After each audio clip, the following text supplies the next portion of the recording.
자, 역사를 가장 역사답게 가르친다고 자부하는 황연필입니다. 10분 끝내기 시리즈 각 시대별로 지금 다 끝냈고 이제 주제별로 한번 들어가 봐야 되겠다. 오늘 일단 실은 제가 유튜브 영상 15개 찍어 놓았던 대한민국 수립 과정 이걸 10분 만에 못 끝냅니다. 한 15분 정도는 걸리지 않을까라고 예상하는데 아마 수험학사를 공부하시는 분들은 굉장히 도움이 될 것 같고 이제 문제는 기성세대들 35세 이상 분들은 학창시절에 어떤 역사 수업에도 대한민국 수립 과정을 공부해 본 적이 없습니다. 그런데 이 대한민국 수립 과정을 예전에 근현대사라는 교과가 만들어질 때 제대로 공부시켰고 지금 국사 근현대사가 통합된 한국사 현재 수능에서도 대한민국 수립 과정을 이렇게 공부시키고 있으니 이게 김영삼, 김대중 정부에서 이 내용이 만들어지고 노무현 정부 이어서 이명박근혜 정부에서조차도 이 내용으로 공부를 했기 때문에 실제로 저는 제 개인의 감정은 유튜브에 집어넣고 이 칠판 수업에는 집어넣기가 어렵습니다. 시간적인 문제도 있고. 그래서 이 내용 자체는 지금 대한민국 수립 과정을 연구하는 학자들의 공통된 의견이기 때문에 내 생각과 달라라고 생각하신 분들은 특히 35세 이상 분들은 지금까지 거짓말 역사 교육을 배웠고 내가 제대로 이쪽 파트를 잘 모르고 있었구나. 내가 반공국사 교육을 배웠구나. 내가 반공국사 교육을 배웠고 내가 한쪽에 완전히 치우쳐져 구구적 시각을 가진 사람들은 자기보다 조금 더 왼쪽에 있으면 다 종북 잡발라고 하는 그런 우를 범하지 말라. 이건 대한민국이 공통으로 인정하고 받아들인 대한민국 수립과정 내용이고 여기에 김구, 이승만, 여운형, 김규식, 김일성 이런 인물들이 다 등장한다는 말씀과 함께 가볼 수 있도록 하겠습니다. 이거 제가 만약에 비하인드 스토리까지 놓고 하고 싶은 이야기 다 하면 4시간에서 5시간 걸리는 내용인데 진짜 하고 싶은 이야기들이 많지만 그런 내용들은 생략해 볼 수 있도록 하겠습니다. 먼저 여러분 대한민국 수립 과정에서 카얄포를 공부합니다. 이게 뭐냐면 국제사회에서 한반도에 대한 문제를 어떻게 고민하고 있었냐. 1943년에 카이로에서 미국의 루즈벨트와 중국의 장제스와 영국의 처칠이 모여서 국제사회에서 한반도 독립을 처음 약속합니다. 한국인들이 노예적 삶을 살고 있는데 유의하여 적절한 시기에 인듀 코스라는 표현을 쓰면서 한반도 독립을 약속했고 얄타에서는 미국의 루즈벨트와 영국의 처칠 그런데 소련의 스탈린이 만나가지고 아마 여기서 한반도에 대한 신탁 통치를 처음 약속했던 것 같습니다. 얄타회담이 45년 2월입니다. 그리고 소련의 대일전 참전이 약속되면서 결과론적으로 한반도 북쪽에 소련이 들어오게 되는 그래서 우리 입장에서 굉장히 얄궂은 회담, 얄타회담. 그리고 일본이 패망하기 직전인 45년 7월에 일본의 무조건적 항복을 종용함과 동시에 한반도 독립을 국제사회에서 재확인했던 포츠담 선언이 있습니다. 오케이? 자, 그래 놓고 이제 1945년부터 한번 가볼 수 있도록 하겠습니다. 1945년 해방을 맞이하죠.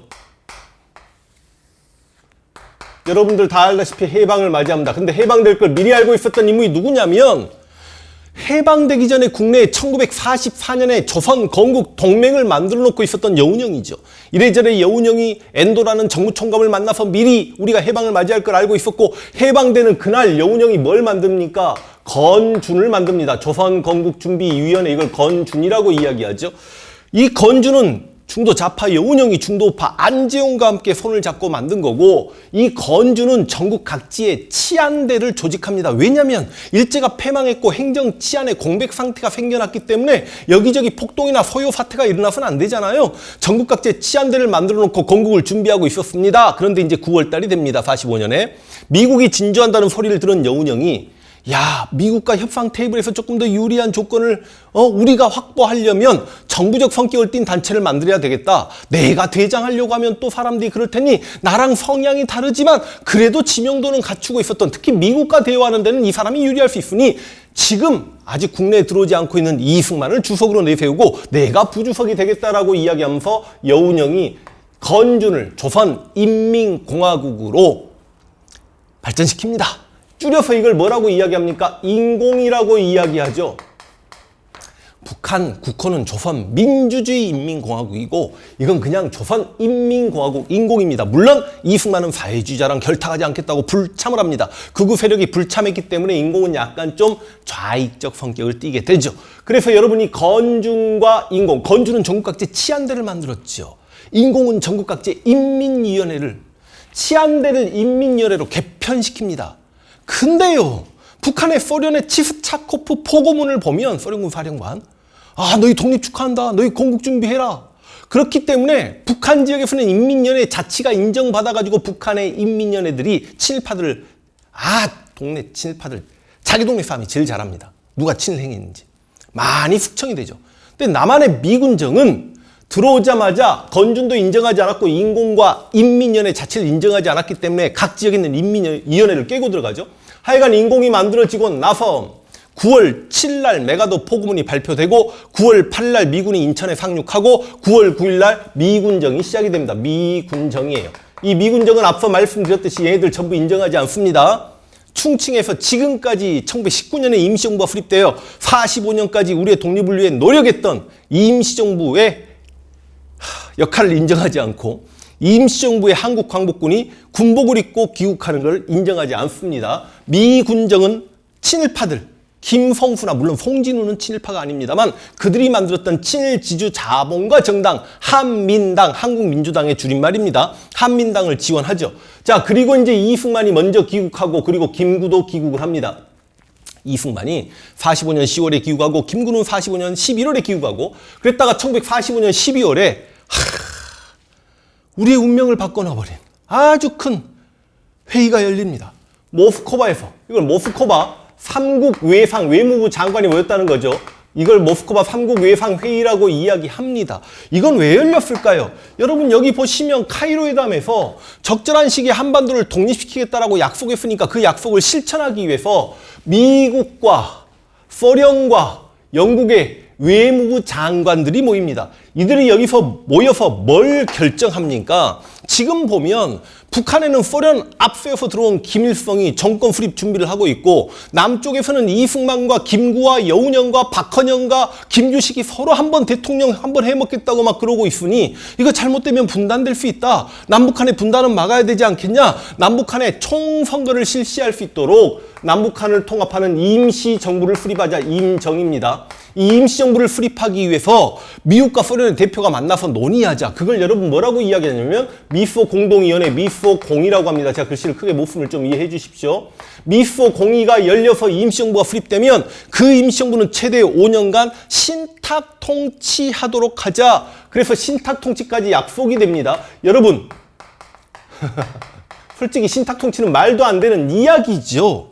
이제 우리가 일본으로부터 해방을 맞이했는데 근데 이 신탁 통치의 결정이 모스크바 삼국 회상에서 났고 이거 최대 5년인데 이걸 동아일보가 세계 언론 역사상 10대 거짓말 중에 하나라고 이야기하죠. 소련이 신탁 통치 주장했고 미국은 신탁 통치를 반대했다라는 거짓 오보를 내립니다. 실제 한반도에 신탁 통치를 주장했던 건 미국이고 신탁 통치를 반대했던 게 소련이죠. 미국이 나쁘고 소련이 착해서가 아닙니다. 여러분 일제강점기에 누가 뭐라고 해도 가열차게 독립운동했던 친구들은 사회주의자들이 많잖아요. 민족주의계는 변절자들이 좀 많았던 거고 그러다 보니까 당시 민중들이 사회주의자들을 더 지지하니 지금 바로 정권을 세워버리면 사회주의 국가가 들어서니까 미국이 그게 싫었던 거 아닙니까? 그래서 미국 입장에서는 조금 시간이 필요했고 자본주의의 달콤한 맛을 한반도 백성들에게 심어줄 만한 시간이 필요했기 때문에 신탁 통치를 주장했던 겁니다. 그런데 동아일보가 신탁 통치를 부각해서 알려버리니 당시 좌익과 우익 다 신탁 통치 반대 운동을 전개하죠. 특히 우익은 동아일보 내용을 보니까 소련이 신탁 통치를 주장했네? 이거 소련 나쁜 나라네? 라고 하면서 반탁 운동을 반소 반공 운동과 병행합니다. 그러니까 소련이 너무 억울하잖아. 왜? 소련은 실제로 신탁 통치를 반대했던 나라인데 아니 신탁 통치 주장했던 소련을 물러가라. 그러니까 소련이 너무 억울해가지고 이 답답한 조선의 민중들아 너희가 지금 신탁 통치를 반대해야 될 때냐? 잘못하면 너희가 분단될 수도 있으니 모스크바 삼상회의 전문을 읽어보거라 하고 그걸 대중에 공개를 합니다. 근데 이건 소련의 오판이었죠. 당시 조선은 문맹률이 90%입니다. 그 모스크바 삼국 외상회의라는 걸 읽고 이것 봐라? 잘못하면 진짜 우리가 분단될 수도 있겠네? 분단은 막아야 되겠네? 신탁 통치 최대 5년인데 우리 능력하에 당길 수도 있겠네? 그런데 통일정부 수립하는 게 급선무네? 그러면 신탁 통치는 너무 재수없고 짜증나지만 분단보다는 나은 거니, 왜 분단하면 이건 필연적으로 전쟁이거든요. 우리끼리 내전하거나 그럴 수 없으니 신탁 통치를 받아들이자는 생각을 누가 할까요? 사회주의자들이 합니다. 왜? 당신은 사회주의자들 좌익이 먹물이니까. 정확하게 이야기하면 이 좌익들이 바로 미국과 소련과 영국의 회담 내용을 받아들이는 거죠. 실제로 이 당시 신탁 통치를 찬성하는 사회주의자들의 찬탁이 옳았냐, 반대하는 반탁이 옳았냐는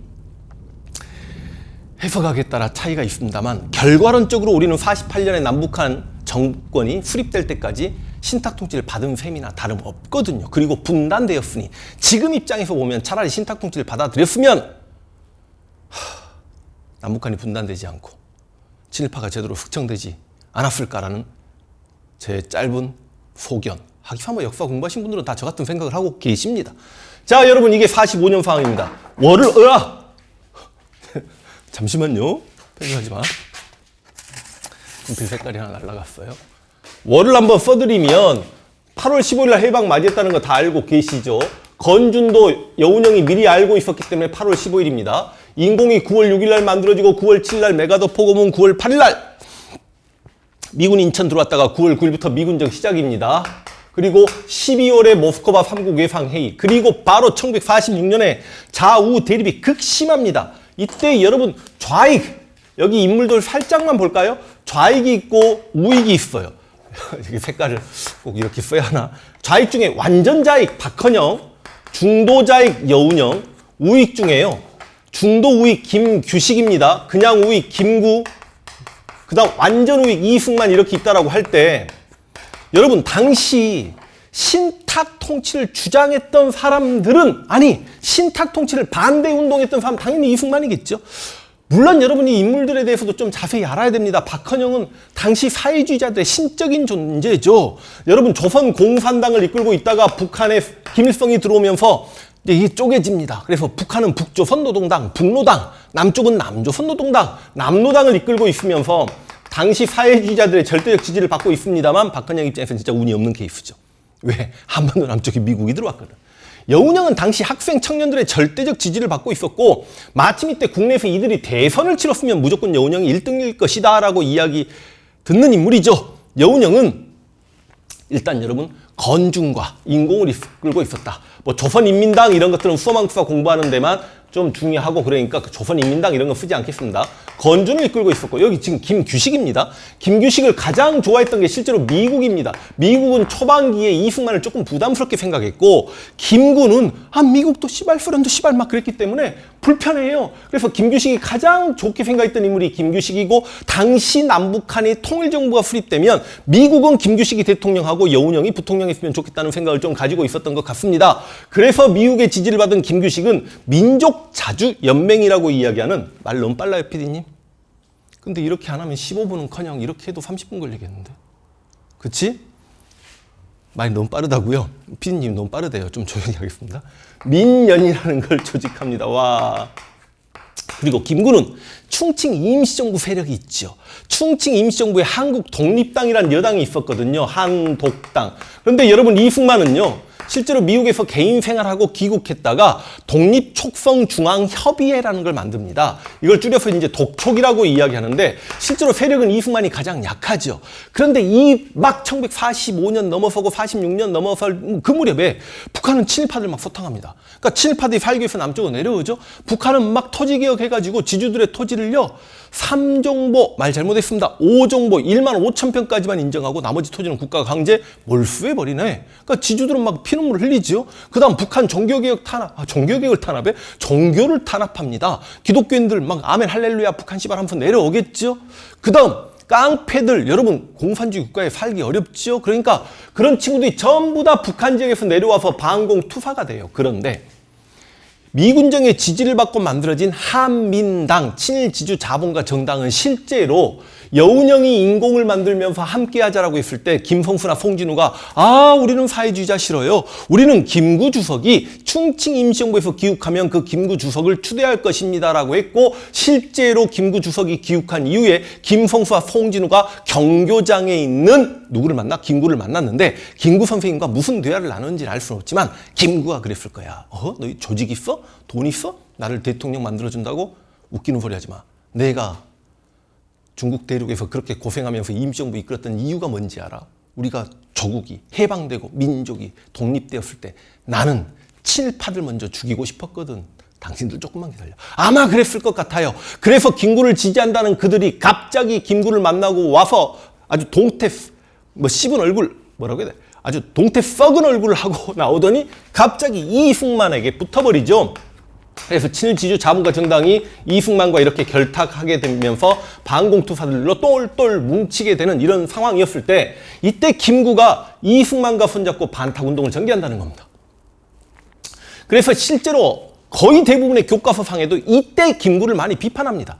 김구가 반탁운동했다는 게 상당히 많이 시험 출제되는데 결과적으로 김구의 큰 삽질로 인정하고 받아들이고 출제자들 역사 공부한 사람들이 이때 김구 선생님이 너무 큰 실수를 저질렀어 라고 출제를 이렇게 하는 거죠. 자, 그래서 여기는 반탁운동을 전개하고 여기는 당연히 신탁통치를 찬성하고 김규식은 일단은 입장 표명을 하지 않고 있다가 김규식은 분단보다는 신탁통치를 받아들이는 게 옳지라고 생각을 바꾸게 됩니다. 물론 김구도 당연히 나중에 생각을 바꾸고 이때 자신의 실수였음을 인정하게 되죠. 1946년로 가겠습니다. 모스크바 3국의 상회의 직후에 좌우익의 대립이 극심해요. 난리도 아닙니다. 좌익은 찬탁, 우익은 반탁. 그럴 때 미국은 완전히 무시하죠. 찬탁, 반탁 운동 하거나 말거나 미국과 소련은 우리 미소 공의해서 너희 임시정부 수립하게 해줄게. 그래서 제1차 미소 공의가 열립니다. 그런데 미국과 소련이요, 자신들에게 유리한 임시정부를 수립하려고 자신들의 입장을 굽히지 않습니다. 이때는 소련이 어거지를 부려요. 신탁 통치를 반대하는 반탁론자들은 임시정부 수립에 배제하지. 이거는 소련 입장에서 자신들 편드는 사회주의자들만 데리고 정권을 수립하자는 거잖아요. 미국은 아니다, 모든 사회 정당 단체로 임시정부를 구성해야 된다. 소련은 빼자. 1차 미소 공의가 열렸다가 2달 만에 휴회가 됩니다. 그러니까 솔직히 민족 지도자들이 좀 불안했을 거야. 이것 봐라. 이러다 임시정부 수립 안 되고 설마 분단로 가는 거 아니야? 근데 그 분단로 가는 건 너무 재수없으니까 분단의 분자도 입에서 안 꺼내고 있었는데 민족 지도자 중에 처음으로 분단을 언급한 이가 있었으니 그게 바로 이승만입니다. 남북한을 통틀어서 가장 먼저 분단을 언급합니다. 이승만이 전라북도 정읍에 가가지고 1차 미소 공의도 휴회가 되었고 다시 재개될 기미가 보이지 않으니 한반도 남쪽에서 만나도 단독 정부를 수립하자. 이게 그 유명한 이승만의 정읍 발언이고 이걸 이승만의 단독 정부론이라고 이야기합니다. 그래서 이승만이 이렇게 정읍 발언을 해요. 이승만의 단독 정부론. 깜짝 놀랍니다. 누가 놀랄까요? 다 놀라요. 어떻게 민족 지도자가 분단을 이야기할 수 있냐고. 분단하면 필히 전쟁인데.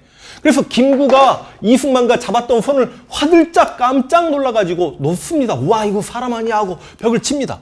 그러니까 당시 여러분 극자나 극우가 가장 문제 아닙니까? 중도좌파 여운형과 중도우파 김규식이 승만이 형 정신 못 차리고 있다. 분단시키잔다. 우리끼리라도 같이 만나서 힘을 모아야 되지 않겠습니까? 구형아도 정신을 못 차리고 있으니 우리끼리라도 힘을 모아봅시다. 그래서 중도좌파 여운형과 중도우파 김규식이 만나서 시험에 가장 많이 출제되는 내용이기도 합니다. 좌우합작운동을 전개합니다. 그러니까 제가 아까 35세 이상의 반공국사 교육을 받으신 분들은 이런 좌우합작운동을 시험에 출제된 바도 없고 공부하기가 어려웠을 겁니다. 왜?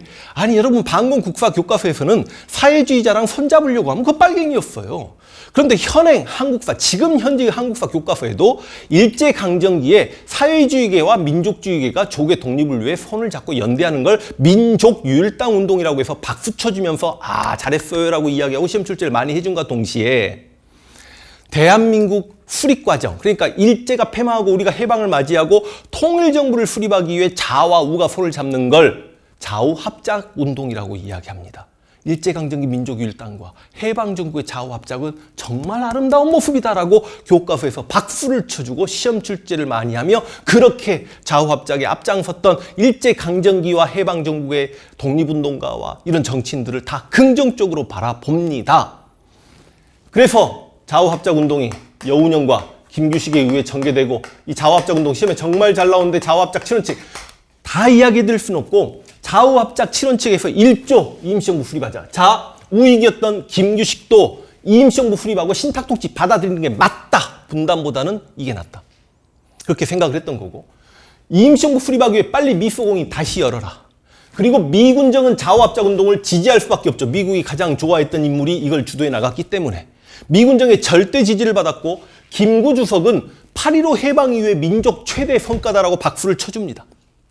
이승만은 드러내놓고 좌우합작운동을 반대하지는 않지만 나는 사회주의자와 연대하지 않는다면, 사회주의 국가가 들어서지 않는다면 조건부 찬성을 하겠다, 그런 이야기를 하죠. 좌우합작운동은 계속됩니다. 여운형과 김규식에 의해. 그리고 1947년이 됩니다.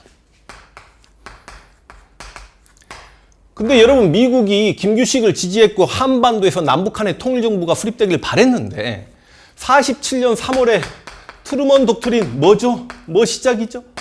냉전의 시작, 그리스의 공산을 막으려고 하면서 미국이 전 세계 어느 지역이든지 간에 공산화될 곳이 있으면 미국이 개입해서 막고 자본주의 체제를 유지하겠다, 막 그런 이야기 하니까 전 세계 공산화가 꿈이었던 소련 입장에서는 뭐야? 이렇게 되는 거죠.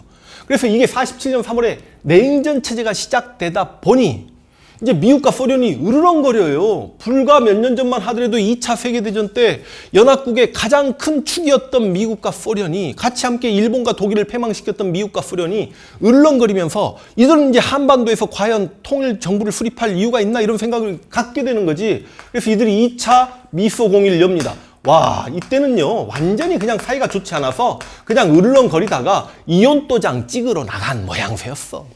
2차 미소 공의가 결렬이 됩니다. 그러니까 미국이 유엔을 소집하죠. 그래서 한반도 문제를 유엔 총회에 넘겨버립니다. 유엔 총회에서는 뭐가 결의되냐면 남북한 인구 비례에 의한 총선거를 하자는 내용이 결의가 됩니다. 그래서 선거관리 임시위원단들이 일단 남한에 들어와서 인구조사를 합니다. 그런데 인구가 적었던 북한은 총선을 치르면 국회의원 숫자가 적게 나올 테니 이건 그러면 완전히 주도권을 빼앗긴다는 생각하에 소련과 북한이 유엔 선거관리 임시위원단의 방북을 막아버리죠. 그래서 총선이 치러지지 않습니다.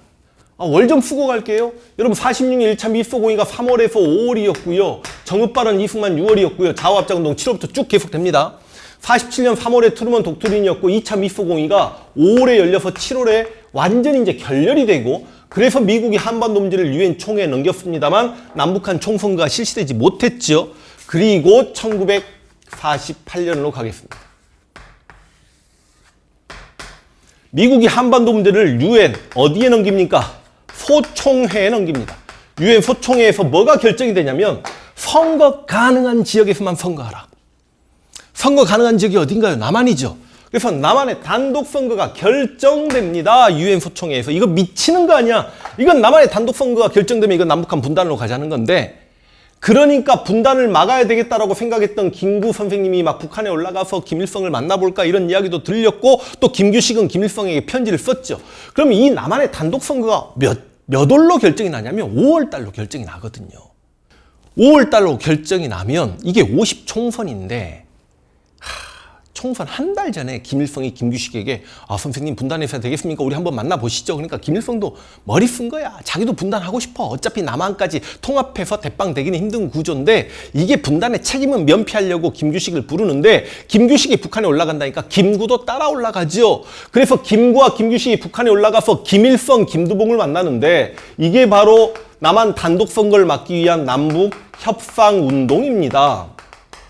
물론 남북협상운동 올라가기 전에 김구 선생님께서, 물론 유엔 소총회 남한 단독선거 결정 이전에 이걸 발표하시긴 하셨지만, 김구 선생님께서 3천만 동포에게 울면서 구한다. 3천만 동포에게 읍고함을 통해서 나는 38도선을 가로 베고 누울지언정 민족의 분단은 막겠다. 내 일신의 안위를 깨하기 위해 구차하게 민족의 분단을 획책하는 짓거리 하지 않겠다라고 하면서 김일성이, 김구 선생님이 대놓고 이승만을 디스하고 3천만 동포에게 울면서 고함, 그 글을 쓰고 남북협상운동 올라가서 김일성, 김두봉을 만나죠. 물론 여기서 들러리 섭니다. 뭐 그거 모르고 올라가셨겠습니까? 지푸라기라도 잡아보려고 갔겠죠. 남북협상운동 하고 내려왔습니다만 끝내 남쪽에서 50총선이 치러집니다. 우리 역사상 최초의 남녀 평등에 입각한 보통선거였죠. 총선을 치렀는데 물론 남북협상파, 김구나 김규식 계열은 50총선에 불참했고요. 사회주의자들 불참합니다. 그래서 무소속이 가장 많이 당선되었고 이승만의 독촉 계열이나 한민당 계열이 가장 많이 당선됐죠. 이 50총선에 뽑힌 국회의원들이 헌법을 제정합니다. 7월 17일 날 재헌절이죠. 그래서 이때 뽑힌 국회의원들을 재헌국회다라고 이야기합니다. 그 재헌 헌법을 만든 재헌국회가 재헌 헌법에 입각하면 국회에서 대통령을 선출할 수 있게 돼 있었기 때문에 이승만을 대통령으로 선출하고 이시영 박사를 부통령으로 선출하면서 8월 15일 날 대한민국 정부가 수립됩니다. 자, 대한민국 정부 수립입니다. 그리고 기다렸다는 듯이 9월 9일 날 북한 정권이 수립이 됩니다. 그러니까 8월 15일은 우리에게 세 가지 의미를 가지고 있죠. 일제가 패망하고 우리가 해방을 맞이한 날, 그리고 남한 대한민국 정부가 수립된 날, 또 다르게 해석하면 분단이 시작된 날, 이렇게 세 가지 의미로 볼 수 있다. 북한은 9월 9일 날 조선민주주의 인민공화국이 수립된다. 이게 바로 대한민국 수립 과정입니다. 실제로 시험에 잘 나오는 게 뭡니까? 라고 이야기하면 모스크바 삼국해상이 진짜 중요하고 좌우합작운동 중요하고 남북협상운동. 여러분, 제가 처음에 그랬잖아요. 좌와우가 연대하려고 하는 이 모습들을 가장 아름답게 본다고. 그래서 왜 좌우합작운동이 전개됐냐? 아니, 신탁통치 반대, 신탁통치 이게 결정되고 좌우 대립이 심해지면서 1차 미소기가 휴회되고 이승만의 정읍발언 때문에 좌우합작운동이 전개되었다. 왜 남북협상운동이 전개되었냐? 아, 유엔 소총에서 남한 단독선거가 결정나니까 그거 막으려고 김구와 김규식이 북한에 올라갔다. 물론 50총선도 시험에 아주 많이 기출되고요. 그리고 이게 이제 빨간색, 파란색 이렇게 색깔 붙이는 게 죄송합니다만 이 건주는 중도좌파 여운형과 중도우파 안재용이 손을 잡았던 거 알고 계셔야 되고, 물론 인공은 중도좌파 여운형이 이승만을 주석으로 내세웠습니다만 이승만은 불참했다는 것 좀 알고 계시면 되고, 이게 제일 중요하죠. 여기는 중도좌파 여운형과 중도우파 김규식이 손을 잡았다는 거 알고 계셔야 되고, 여기는요, 남북협상운동은 김구와 김규식이 북한에 올라가서 누구를 만나요? 김일성, 김두봉을 만나면서 이걸 사김회담, 사자회담이다라고도 이야기하는 거지요. 그래서 인물 문제와, 그러니까 기본적으로 이 대한민국 수립 과정을 수험항사를 준비하시는 분들께 말씀드리자면 1945년부터 48년까지 이 선후관계, 그리고 방금 별표 쳐드린 이 내용들이 시험에 잘 나온과 동시에 인물 문제까지 시험에 아주 많이 기출된다. 그리고 이것 가지고 좀 부족하시다라고 생각하시는 분들은 제가 유튜브 영상 15개로 아마 평균 20분이면 300분짜리입니까? 20분이 10개면 300분짜리 영상을 찍어 놓았기 때문에 그걸로 대신하셔도 되겠습니다. 화이팅!